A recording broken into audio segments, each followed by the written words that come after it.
pala si Katkat dito sa What Lies Beneath. Salamat nga po pala sa ABS-CBN and RCD Narrative sa isang opportunity. Salamat Tita Mabs at sa buong production team. Ang babait nila. At tinawag na nga po pala ako dyan ng nanay ko para bumili ng mantika. Sabi ko nga pala kay nanay dyan, si kuya na lang kasi nagsiselfon lang naman. Takot nga pala ako dyan lumabas kasi ang dilim-dilim. Pero ang kulit-kulit talaga ni nanay kaya ako talagang inutusan. Sabi pa nga dyan ni nanay na ang laki-laki ko na nga doon, bakit pa ako natatakot sa dilim? Eh nakakatakot naman talaga. Umalis na ako dyan pero napahinto muna ako. Kasi patay sindi ang ilaw. Tumuloy na nga po ako dyan sa paglalakad para bumili ng mantika.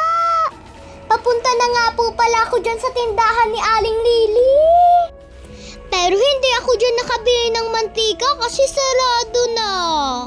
Pero wala akong mahanap na tindahan na bukas kaya umuwi na lang ako. Napatingin nga po pala ako dyan sa paligid kasi wala nang mga tao. Kaya umuwi na lang ako dyan.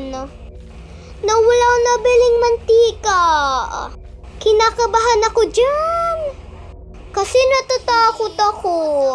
Kaya dinaan ko na lang sa kanta para mawala yung takot ko. Ang kanta ko nga po pala dyan ay inaalay ko sa kuya kong tama. Balang araw kuya makakaganti rin ako sa'yo. Pero napalingon nga pala ako dyan kasi may narinig akong kaluskos.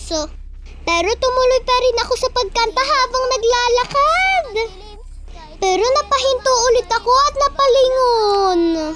Kasi parang may taong sumusunod sa akin. Kaya tumingin ako sa aking likuran. Pero wala akong nakita. Sa sobrang kaba ko napatakbo ko. At nakasalubong ko si Uncle Edward. Tinanong ako ni Uncle Edward kung bakit ako umiiyak. Pero sabi ko parang may sumusunod sa akin.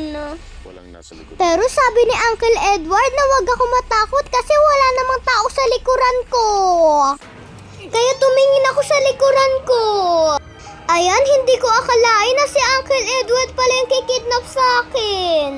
At napasigaw na lang ako dyan.